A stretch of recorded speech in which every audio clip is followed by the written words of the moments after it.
Okay. Let us now go for nucleophilic substitution reactions. Right.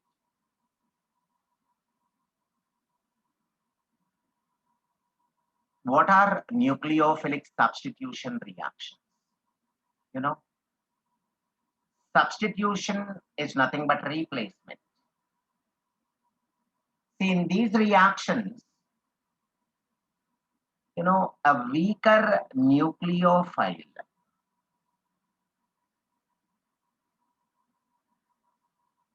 is substituted by a stronger nucleophile, right?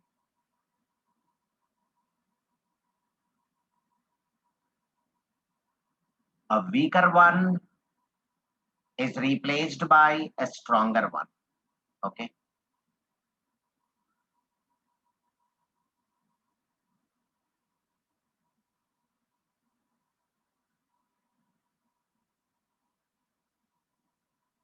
Now, before actually getting into the details of this, would actually like to say what a nucleophile is and what a base is.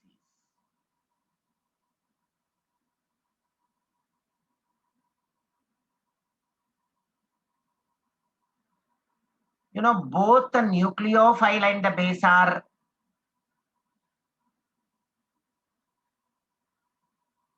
electron pair donors. The point is,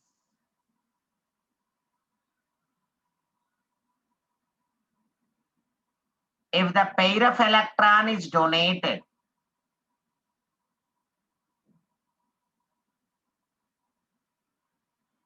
to an electron deficient carbon,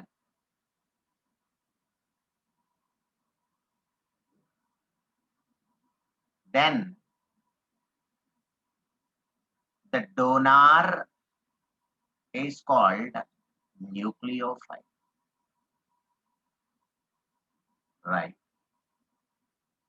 Of course, we'll be coming across all these things in all the discussion that we are going to have. So here the pair of electron is donated to an electron deficient carbon, right? Now, if the pair of electron is donated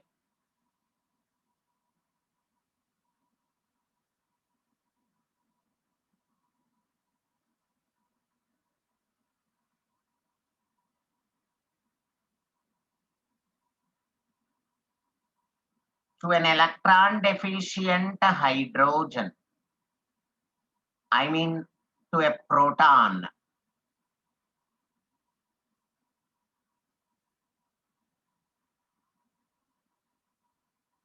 then the donor is called base. So both are electron pair donors. But if the pair of electron is donated to electron deficient carbon, we call it a nucleophile. And if the same pair of electron is donated to an electron deficient hydrogen, we call it a base. So very important. So let me straight away go for the different varieties of nucleophilic substitution reaction. We got these different varieties. We have SN1, nucleophilic substitution unimolecular. We have SN2, nucleophilic substitution bimolecular. We have SNI, nucleophilic substitution internal.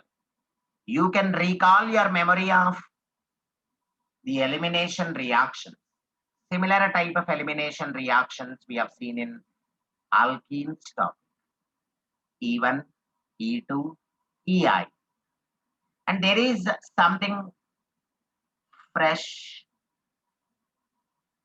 we can say SN NGP or simply NGP, neighboring group participation.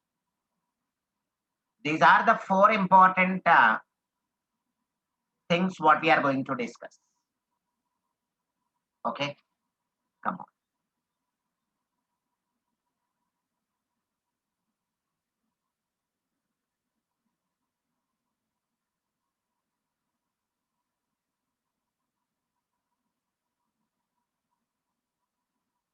Let us take the SN1 reaction. Nucleophilic substitution unimolecular.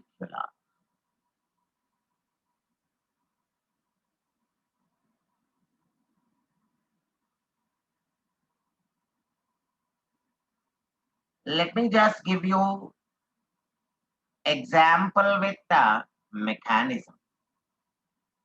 You know, there are 3 steps.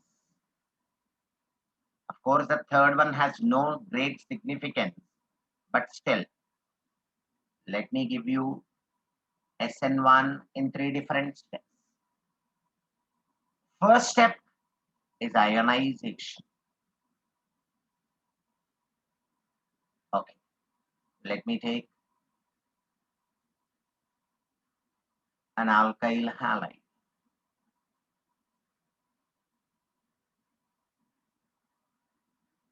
We'll be considering the stereochemistry part also.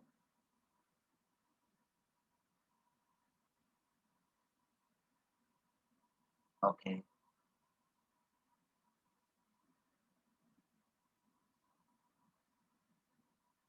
Look at this.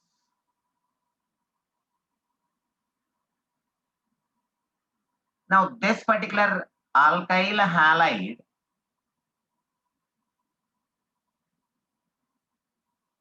is chiral, right? Now, let me tell you the configuration about this chiral carbon. I would actually go for the RS configuration, right? 1, 2, 3, then this is 4. Okay. Now, while going from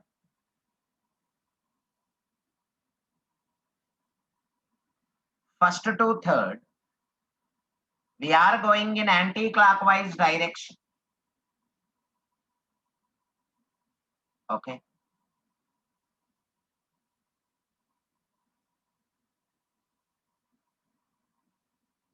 And of course, the least priority group is with a dash.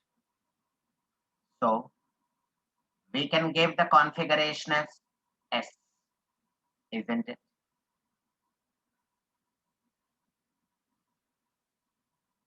Now, let us take the ionization part into consideration. See, a solvent is used here, and we call this solvolysis.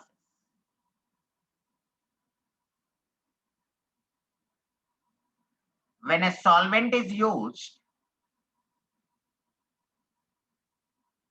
you know, it actually undergoes ionization. See, this has gone out. Now, look at what happens.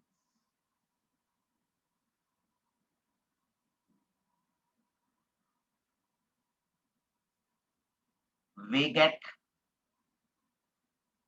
the ion.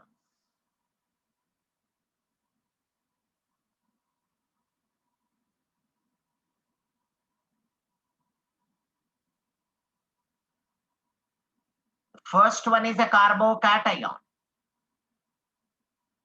The interesting thing is,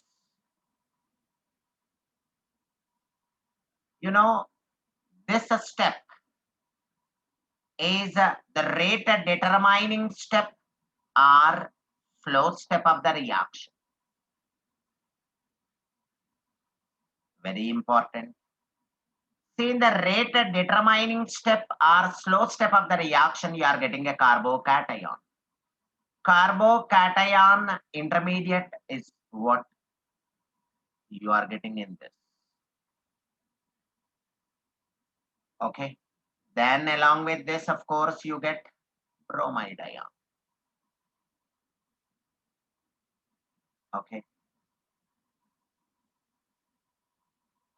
See this carbocation is of sp2 hybridized.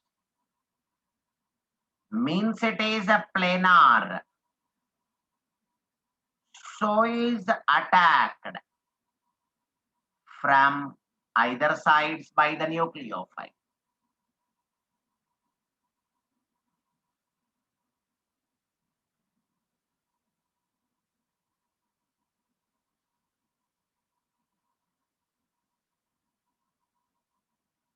So this is very important.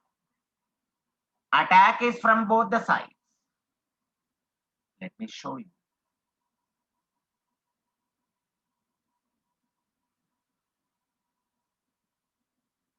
Now that is step 2.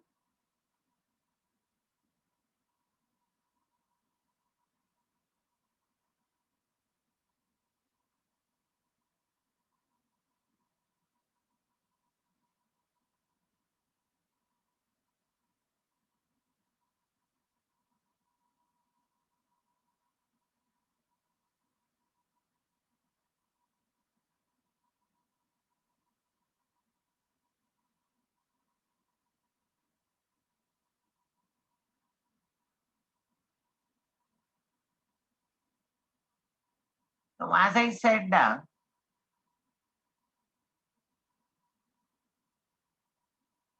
solvent,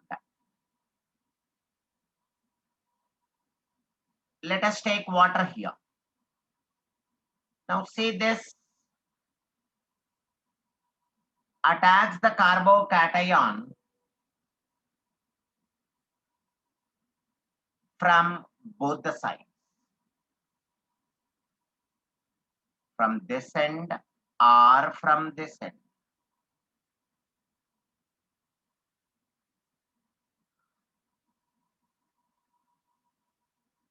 See this, let us take it as type 1 and type 2. Now the point is, what are these two different sides from where the nucleophile is attacking? One is from the side of the leaving group. I mean from the side from where the leaving group has left. Like in this particular case, it is the bromide ion. The second one is the side opposite to the side of the leaving group, from where it has left. Two different sides. Okay. And look at this. So now in this case, it is acting as nucleophile. Hope this is clear. Because the pair of electron is given to an electron deficient carbon. So we can call it a nucleophile. The solvent here is acting as nucleophile. Okay. Now,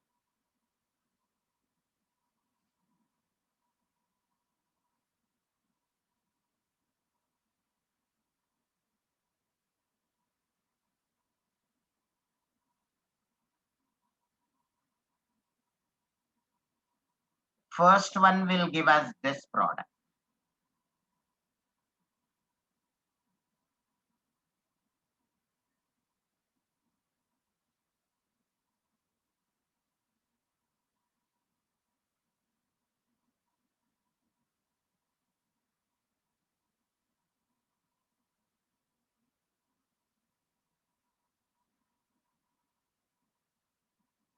Okay.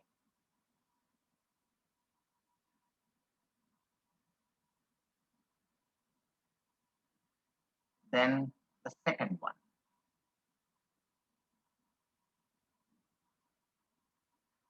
Now, as and when the first attack happens, what happens is this will come here, this will come here. Okay, that is what I have taken. Now, in the second case, when it attacks from this end, these two move here. Going to show you that.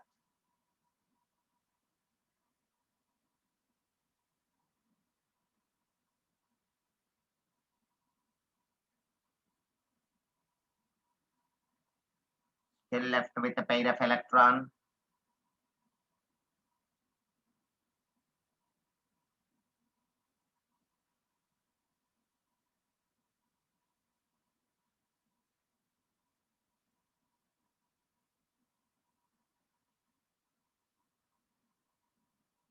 Okay.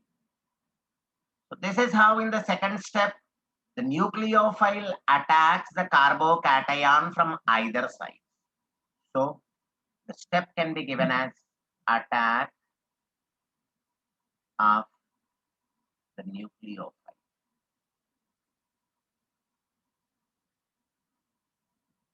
Now let us actually go for the third step.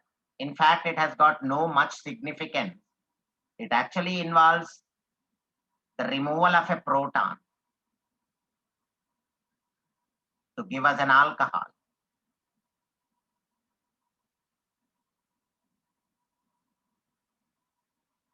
Step 3.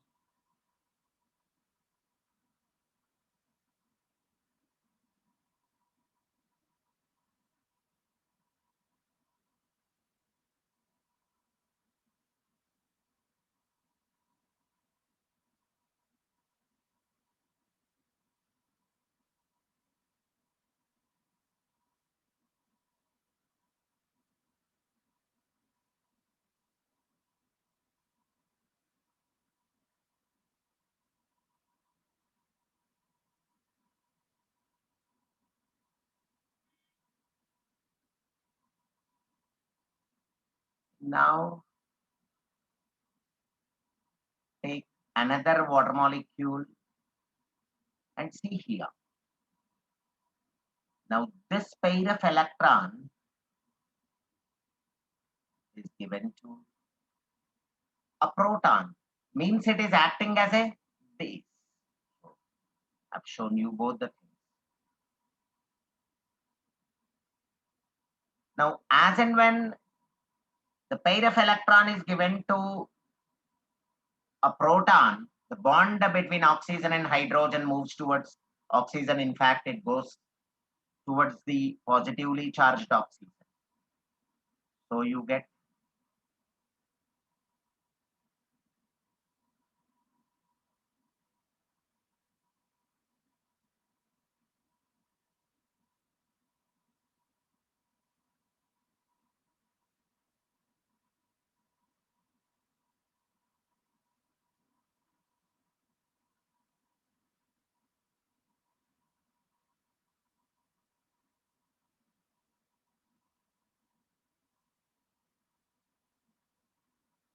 along with this, of course, we get H3O+.